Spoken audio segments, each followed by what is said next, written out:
नमस्कार, आप देख रहे हैं जनप्रकाशन न्यूज और मैं हूं आपके साथ अनीशा।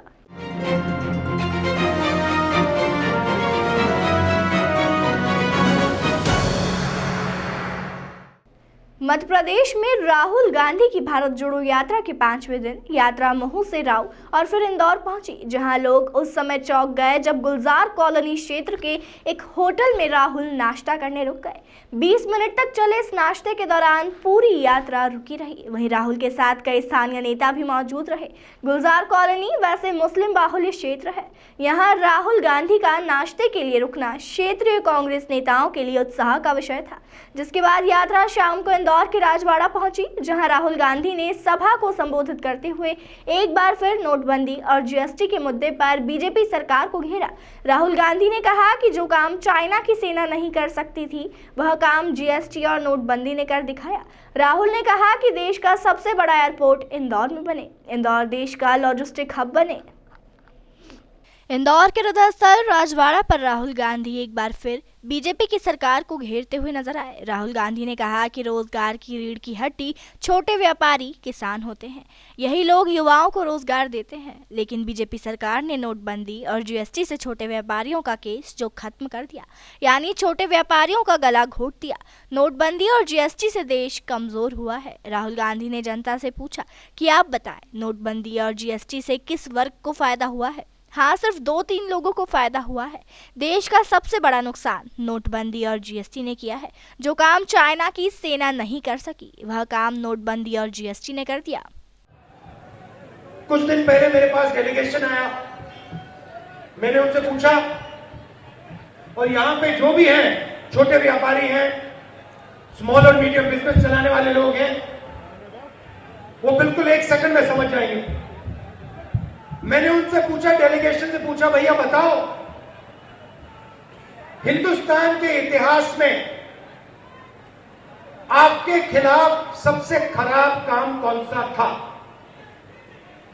बिना सोचे 1 सेकंड में पहले नंबर नोटबंदी, दूसरे नंबर जीएसटी। मैंने फिर उनसे पूछा, भैया एक बात बताओ, नोटबंदी और जीएसटी से किसान का तो फायदा नहीं हुआ, मजदूर का फायदा नहीं हुआ, छोटे दुकानदार का फायदा नहीं हुआ, युवाओं का फायदा नहीं हुआ, स्मॉल मीडियम बिजनेस का फायदा नहीं हुआ, तो फायदा किसका हुआ? 1 सेकंड नहीं लगा, सबको मालूम है, बस 2-3 लोगों को फायदा हुआ है। वही लोग जिन्होंने इनके पीछे लगाम बांध रखी है। तो अब देशभक्ति की बात होती है, तिरंगे की बात होती है। देश का सबसे बड़ा नुकसान इन 2 पॉलिसियों ने किया है, नोटबंदी और जीएसटी ने। जो मैं आपको बता रहा हूं, जो काम चाइना की सेना नहीं कर सकती, नोटबंदी ने और जीएसटी ने कर दिया है। और कैसे किया, मैं आज आपको समझाना चाहता हूं, इसीलिए मैं इंदौर आया हूं। रोजगार की रीढ़ की हड्डी जो होती है, वो छोटे व्यापारी, स्मॉल और मीडियम बिजनेस चलाने वाले और किसान होते हैं। ये लोग हिंदुस्तान को और हिंदुस्तान के युवाओं को करोड़ों रोजगार देते हैं। सही बात? सही बात। अब सरकार ने अपने मित्रों को फायदा पहुंचाने के लिए ये 2 पॉलिसियां लागू की, और इन 2 पॉलिसी से जो स्मॉल और मीडियम बिजनेस वाले हैं, जो छोटे व्यापारी हैं, मैं एक टेक्निकल शब्द प्रयोग करूंगा, उनको समझ आ जाएगी बात, उनके कैश फ्लो को खत्म कर दिया। देखो ऐसे कर रहे हैं, उनके कैश फ्लो को खत्म कर दिया, मतलब उनके गले को घोट दिया। क्योंकि अगर छोटे व्यापारी का, स्मॉल मीडियम बिजनेस वाले का कैश फ्लो बंद कर दो, 1 महीना 2 महीना बंद कर दो, वहीं का वहीं वो मर जाता है। मगर अगर आप हिंदुस्तान के सबसे बड़ी कंपनियों का कैश फ्लो 1 महीना, 2 महीना, 6 महीना, 1 साल भी बंद कर दो तो कोई फर्क नहीं पड़ता। जीएसटी का और नोटबंदी का लक्ष्य छोटे व्यापारियों को, स्मॉल और मीडियम बिजनेस वालों को खत्म करने का है। और जैसे ही इन्होंने ये काम किया, हिंदुस्तान अपने युवाओं को रोजगार नहीं दे पाए। खत्म। आप अब कुछ भी कर लो, कुछ भी कर लो, जब तक एक बार फिर ये जो छोटे व्यापारी हैं, स्मॉल और मीडियम बिजनेसेस हैं, जब तक इनको फिर से जिंदा नहीं किया जाएगा, जब तक इनकी मदद नहीं की जाएगी, तब तक इस देश में युवाओं को रोजगार नहीं मिल सकता है। और ये 2 पॉलिसीज हैं, ये देश के विरोध की पॉलिसीज हैं, देश को कमजोर करने की पॉलिसीज हैं। मेरी बात मत मानो। इस भाषण के बाद आप किसी भी दुकानदार के पास चले जाओ, किसी भी किसान के पास चले जाओ, किसी भी छोटे बिजनेस और मिडिल साइज बिजनेस चलाने वाले व्यक्ति के पास चले जाओ और उससे पूछो, देखो राहुल गांधी आया था इंदौर, उसने कहा कि नोटबंदी और जीएसटी से। राहुल गांधी ने देश में बढ़ रही महंगाई को लेकर भी बीजेपी सरकार पर जमकर निशाना साधा। उन्होंने कहा कि जब देश में यूपीए की सरकार थी तब सिलेंडर 400 रुपए का था। आज का रेट बताने में 2 हाथ भी नहीं 3 हाथों की जरूरत होती है। पेट्रोल का रेट 50 रुपए था, लेकिन आज 107 रुपए है। तो भैया देखो, मैं सरल तरीके से आपको समझा देता हूं।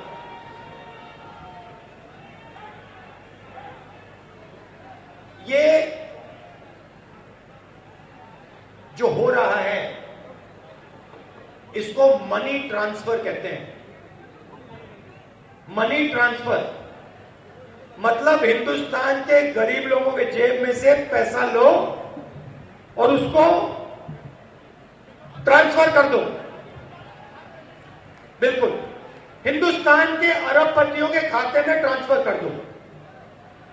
और ये सारी की सारी पॉलिसीज, चाहे नोटबंदी हो, चाहे जीएसटी हो, चाहे कोरोना के समय जो इन्होंने किया ये हो, ये सारी की सारी पॉलिसीज आपका जो पैसा है आपके जेब में से निकालकर हिंदुस्तान के 2-3 अरबपतियों के जेब में डालने का है। हाँ, आप 2 कह रहे हो, शायद 3 भी नहीं है, 2 है। तो अच्छा, मैं सवाल पूछता हूं, यूपीए के समय गैस सिलेंडर का रेट क्या था? 400। आज क्या रेट है? नहीं भैया, ऐसे भी नहीं होता, तीसरे हाथ की जरूरत है। आइए, इधर आइए, ऐसे मतलब 3 हाथ की जरूरत है। पहले 1 हाथ में दिख जाता था। अच्छा ठीक है, पेट्रोल का रेट क्या होता था? 50। आज क्या है? 107। तो भाइयों और बहनों, एक बात बताइए, पैसा गायब तो नहीं होता? गायब तो नहीं होता ना? कभी नहीं हुआ।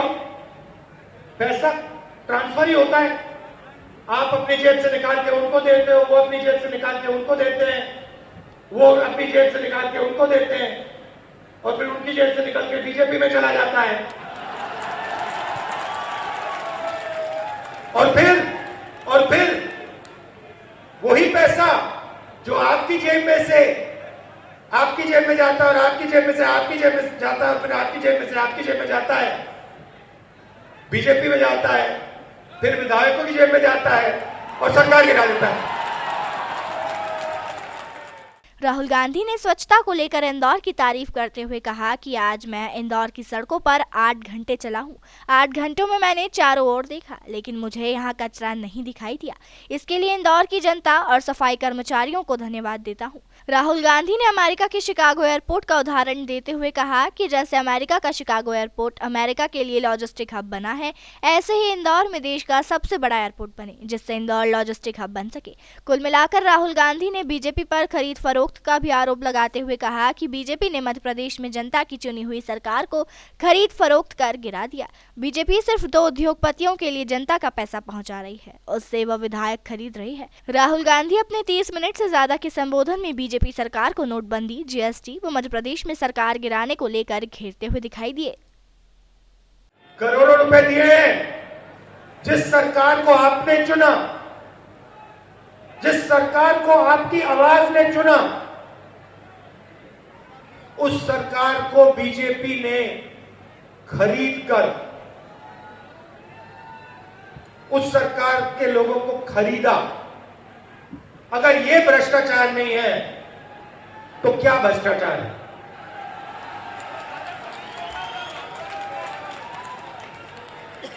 अब देखिए, अब दूसरी बात देखिए, अभी हम 8 घंटे चले, है ना 8। अब ये देखिए स्टेज पे लोगों के चेहरे देखिए, देखिए जयराम रमेश जी थोड़ा काम कर रहे हैं। ये देखिए कमलनाथ जी को देखिए मुस्कुरा रहे हैं, वेणुगोपाल जी को देखिए, जीतू को देखिए। ये थके हुए लग रहे हैं क्या? एक भी थका है? क्यों? क्योंकि इंदौर ने अपनी मोहब्बत, अपनी शक्ति, अपना प्यार इस यात्रा को दिया है। आप मेरा चेहरा देखो, 80 दिन से चल रहा हूं, 2000 किलोमीटर चल ली है। थकान दिख रही है क्या? बिल्कुल नहीं। मैं बताऊं आपको, बात समझ नहीं आ रही मुझे समझ नहीं आ रही बात। मैंने सोचा था, हमारा प्लान था, देखो हमारा प्लान था 7 सितंबर को हमारी यात्रा शुरू होगी और यात्रा में 150 दिन लगेंगे। प्लान ये था। जयराम रमेश जी, था ना प्लान? हाँ जी। अब ये यात्रा, मुझे लग रहा है कि ये यात्रा 120-125 दिन में खत्म हो जाएगी। ज्यादा से ज्यादा इसमें 130 दिन लगेंगे। तो ये हो क्या रहा है? मुझे समझ नहीं आ रही बात। मैं कह रहा हूं, मुझे समझ नहीं आ रही। हम रोज 25 किलोमीटर चल रहे भैया। मतलब जो कोई यहां पे रनिंग करता है,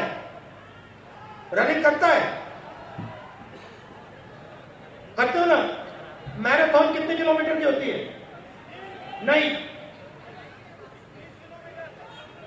42 की मैराथन होती है। हम हर रोज हाफ मैराथन कर रहे हैं, हर रोज। मतलब 40 हाफ मैराथन कर दी हमने, पता नहीं लग रहा। सुबह 4 बजे उठता हूं, ऑटोमेटिकली भैया खटाक दरवाजे के बाहर चलो। और 12 बजे सोता हूं, 3.5 घंटे 4 घंटे सो रहे हैं। सिर्फ मैं नहीं, सबके सब 4-5 घंटे सो रहे हैं। यात्रियों में से 5 घंटे से ज्यादा कोई नहीं सो रहा। हमें समझ नहीं आ रही बात, क्या हो रहा है। मैंने सोचा इसके बारे में, मैंने सोचा ये हो क्या रहा है, कैसे हो सकता है। 80 दिन हो गए, 2000 किलोमीटर हो गए, किसी को कोई थकान नहीं। और मैं सिर्फ अपनी बात नहीं कर रहा हूं, आप किसी यात्री से पूछ लो। 80-90 किलो के यात्री हैं हमारे, हैवी वेट कांग्रेस वाले, नहीं थक रहे। तो मैं एक ही बात कह सकता हूं कि हम अपनी शक्ति का प्रयोग नहीं कर रहे हैं, आपकी शक्ति का प्रयोग कर रहे हैं। कि आप हमारी मदद कर रहे हो, आपका प्यार, आपकी मोहब्बत, आपका भरोसा हमें मदद कर रही है। तो इसके लिए दिल से आप सबको मैं धन्यवाद करना चाहता हूं। आपने जो स्वागत किया इंदौर में, बिल्कुल कितने लोगों से गले मिला हूं मैं, हजारों लोगों से गले मिला हूं। तो इसके लिए आप सबको और इस शहर को बहुत बहुत धन्यवाद। अच्छा, जब मैं चल रहा था मेरे दिमाग में एक बात आई जो मैं कांग्रेस के नेताओं से कहना चाहता हूं। मैं जब यूनिवर्सिटी में था, मैं यूएस में यूनिवर्सिटी किया, और यूएस का जो सबसे बड़ा एयरपोर्ट है, जहां सबसे ज्यादा हवाई जहाज लैंड करते हैं, उसका नाम जानते हो? नहीं, वॉशिंगटन उनका कैपिटल है, हमारी दिल्ली उनका वॉशिंगटन। वॉशिंगटन का एयरपोर्ट बड़ा नहीं, बॉस्टन कैलिफोर्निया में, सैन फ्रांसिस्को बड़े एयरपोर्ट नहीं है। उनका सबसे बड़ा एयरपोर्ट शिकागो का है। अब शिकागो का सबसे बड़ा एयरपोर्ट क्यों है आप जानते हो? क्योंकि शिकागो अमेरिका का लॉजिस्टिक्स का सेंटर है। मतलब जो भी अमेरिका में इस तरफ से उस तरफ जाता है, ऊपर से नीचे जाता है, वो शिकागो से जाता है। मतलब लॉजिस्टिक्स का हब है।